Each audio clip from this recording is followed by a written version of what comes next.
श्री दुर्गाय नमः। श्रीमद् देवी भागवत महापुराण तृतीय स्कंद नवम अध्याय। गुणों के परस्पर मिश्री भाव का वर्णन। देवी के बीज मंत्र की महिमा। नारद जी बोले, हे तात, अपने गुणों के लक्षणों का वर्णन किया, किंतु आपके मुख से निस्तृत वाणी रूपी मधुर रस का पान करता हुआ मैं अभी भी तृप्त नहीं हुआ हूँ। अतएव अब आप इन गुणों के सूक्ष्म ज्ञान का यथावत वर्णन कीजिए, जिससे मैं अपने हृदय में परम शांति का अनुभव कर सकूं।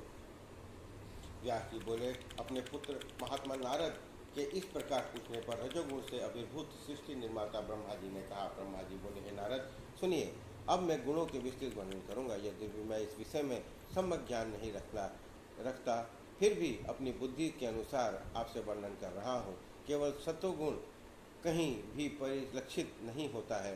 गुणों का परस्पर मिश्री भाव होने के कारण वह सत्वगुण भी मिश्रित दिखाई देता है। जिस प्रकार सब भूषणों से विभूषित तथा हाव भाव से युक्त कोई सुंदरी स्त्री अपने पति को विशेष प्रिय होती है और पिता माता एवं बंधु बांधवों के लिए भी प्रीतिकर होती है, किंतु वही स्त्री अपनी सौत के मन में दुख और मोह उत्पन्न करती है। इसी प्रकार सत्वगुण के स्त्री भावात्पन्न होने पर रजोगुण और तमोगुण से मिलने पर भिन्न वृत्ति उत्पन्न होती है। ऐसे ही रजोगुण और तमोगुण से स्त्री भावापन होने पर एक दूसरे के परस्पर संयोग के कारण विपरीत भावना प्रतीत होती है।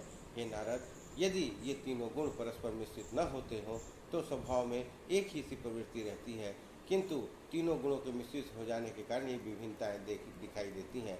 जैसे कोई रूपवती स्त्री यौवन लज्जा माधुर्य एवं विनय से युक्त हो, साथ ही वह धर्मशास्त्र के अनुकूल हो और काम शास्त्र को जानने वाली हो, तो वह अपने पति के लिए प्रीतिकर होती है, किंतु सौतों के लिए कष्ट देने वाली होती हैं। सौतों के लिए मोह दुख देने वाली होने पर भी उन लोगों के द्वारा वह सतगुणी कही जाती है, और सत्वगुण के अनेक शुभ कार्य करने पर भी वह सौतों को विचित्र भाव वाली प्रतीत होती है। जैसे राजा की सेना चारों ओर पीड़ित सज्जनों के लिए सुख देने वाली होती है, किंतु वही सेना चोरों के लिए दुखदायिनी, मूढ़ और गुणहीन होती है। इससे प्रकट होता है कि स्वाभाविक गुण भी विपरीत लक्षणों वाले दिख पड़ते हैं। जैसे किसी दिन जब चारों ओर काले काले मेघ घिर आए हो, बिजली चमक रही हो, मेघ गरज रहे हो, अंधकार से आच्छादित हो और घनघोर वर्षा के कारण सूखी भूमि सिंच रही हो, तब भी लोग उसे तमोरूप गाढ़ांधकार से व्याप्त दुर्दिन नाम से पुकारते हैं। एक और वही दुर्दिन किसानों के खेतों को जोतने और बीज बोने की सुविधा देने के कारण सुखमयी प्रतीत होता है, किंतु वही दूसरी ओर दुर्दिन उन अभागे गृहस्थों के लिए दुखदायी हो जाता है जिनके घर में अभी छाए नहीं जा सके हैं और जो तृण काष्ठ आदि के संग्रह में व्यस्त है। साथ ही वही दुर्दिन उन स्त्रियों के हृदय में शोक उत्पन्न करता है जिनके पति परदेश गए हों। उसी समय वे सात्वदी गुण अपने स्वाभाविक परिस्थिति में रहते हुए भी अन्य गुणों से मिलने पर विपरीत दृष्टिगोचर होते हैं। हे पुत्र, अब मैं उन गुणों के लक्षण पुनः बता रहा हूँ, सुनो। सत्वगुण सूक्ष्म, प्रकाशक, स्वच्छ, निर्मल, व्यापक होता है। जब मानव के संपूर्ण अंग और नेत्र आदि इंद्रियां हल्के हों, मन निर्मल हो तथा वह उन राजस और तामस विषयों को न ग्रहण करता हो, तब यह समझ लेना चाहिए कि शरीर में वह सत्वगुण प्रधान पुरुष से विद्यमान है। जब जिस किसी के देह में रजोगुण पुरुष प्रधान से विद्यमान रहता है, तब वह बार बार जम्भाई, स्तंभन, तंद्रा और चंचलता उत्पन्न करता है।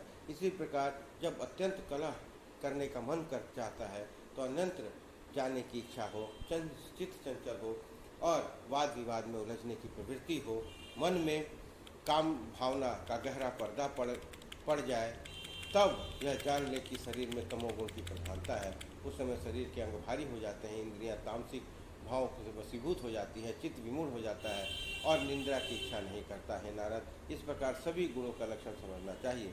नारद जी बोले, हे पितामह, आपने तीनों गुणों का भिन्न भिन्न लक्षणों वाला बताया है, तो फिर ये एक स्थान में होकर निरंतर कार्य कैसे करते हैं? विपरीत होते हुए भी शत्रु रूप ये गुण एकत्र होकर परस्पर मिल करके किस प्रकार कार्य करते हैं, ये मुझे बताइए। ब्रह्मा जी बोले, हे पुत्र, सुनो, मैं बताता हूँ। उन तीनों गुणों का स्वभाव दीपक के समान है। जैसे दीपक में तेल, बत्ती, अग्नि, शिखा तीनों परस्पर विरोधी धर्म वाले हैं, परंतु तीनों के सहयोग से ही दीपक वस्तुओं आदि का वर्णन दर्शन करता है। यद्यपि अगले साथ आग के साथ मिला हुआ तेल आग का विरोधी है, और तेल, बत्ती और अग्नि का विरोधी है, तथापि वो एकत्र होकर वस्तुओं का दर्शन कराते हैं। नारद जी बोले, हे सत्यवती सूत व्यास जी, ये सत्यवादी तीनों गुण भी प्रकृति से उत्पन्न कहे गए हैं और ये जागृति के कारण है, वह जैसा मैंने पहले भी सुना है। व्यास जी बोले, हे राजन, इस प्रकार नारद जी ने विस्तार पूर्वक गुणों के लक्षण और उनके विभागों सहित कार्यों को भी मुझे बतलाया। सर्वथा उन्हीं परम शक्ति की आराधना करनी चाहिए जिससे यह समस्त जगत संसार व्याप्त है। वे भगवती कार्य भेद से सगुणा और निर्गुणा दोनों है। वह परम पुरुष तो अकर्ता, पूर्ण, निष्प्रद और परम अविनाशी है। हे महामाया, वे महामाया ही सत और असद्रुप जगत की रचना करती हैं। ब्रह्मा, विष्णु, सूर्य, शिव, चंद्र, इंद्र दोनों अश्विनी कुमार, आठों वसु, विश्वकर्मा, कुबेर, वरुण, अग्नि, वायु, पूषा, कुमार कार्तिकेय और गणपति, ये सभी देवता उन्हीं महामाई की शक्ति से युक्त होकर अपने अपने कार्य करने में समर्थ होते हैं। हे मुनीश्वरों, यदि ऐसा न हो तो वे हिलने डुलने में भी समर्थ नहीं हो सकते। हे राजन, परमेश्वरी ही इस जगत की परम कारण है। अतः हे नरपते, अब आप उन्हीं की आराधना करें, उन्हीं का यज्ञ करें और परम भक्ति से साथ विधिवत उन्हीं का पूजन करें। वे ही महालक्ष्मी, महाकाली और महासरस्वती हैं। वे सब जीवों की अधीश्वरी हैं, समस्त कारणों की एकमात्र कारण, सभी मनोरथों को पूर्ण करने वाली, शांत स्वरूपिणी, सुखपूर्वक सेवनीय तथा दया से परिपूर्ण है। हे भगवती, नामोच्चारण मात्र से ही मनवांछित फल देने वाली, पूर्व काल में ब्रह्मा, विष्णु, महेश आदि देवताओं का मोक्ष की कामना करने वाले अनेक जितेंद्रिय तपस्वियों ने उन्हीं की आराधना की थी। किसी प्रसंगवश अस्पष्ट रूप से ही उच्चारित किया गया उनका नाम सर्वदा दुर्लभ मनोकामनाओं को पूर्ण कर देता है। हे नृपश्रेष्ठ, इस संबंध में एक दृष्टांत है। सत्यव्रत नाम के एक मुनि ने वन में व्याघ्रादि हिंसक पशुओं को देखकर भय होकर ए शब्द का उच्चारण किया। वह बिंदु रहित बीज मंत्र ऐं का उच्चारण करके फलस्वरूप उन्हें भगवती ने मनवांछित फल प्रदान कर दिए। यह दृष्टांत हम पुण्यात्मा मुनियों के लिए प्रत्यक्ष ही है। हे राजन, ब्राह्मणों की सभा में विद्वानों के द्वारा उदाहरण के रूप में इस सत्यव्रत के कहे जाते हुए संपूर्ण आख्यान को मैंने विस्तार पूर्वक सुना था। सत्यव्रत नाम वाले उस निरक्षर तथा महामूर्ख ब्राह्मण ने वह ए शब्द एक कोल में मुख से सुनकर स्वयं भी उसका उच्चारण किया। बिंदु रहित ऐं बीज का उच्चारण करने से भी यह श्रेष्ठ विद्वान हो गया। एकार के उच्चारण मात्र से देवी भगवती प्रसन्न हो गई और दयार्द होकर उस परमेश्वरी ने उसे कविराज बना दिया। इस प्रकार श्रीमद् देवी भागवत महापुराण तृतीय स्कंद 9वां अध्याय संपन्न हुआ।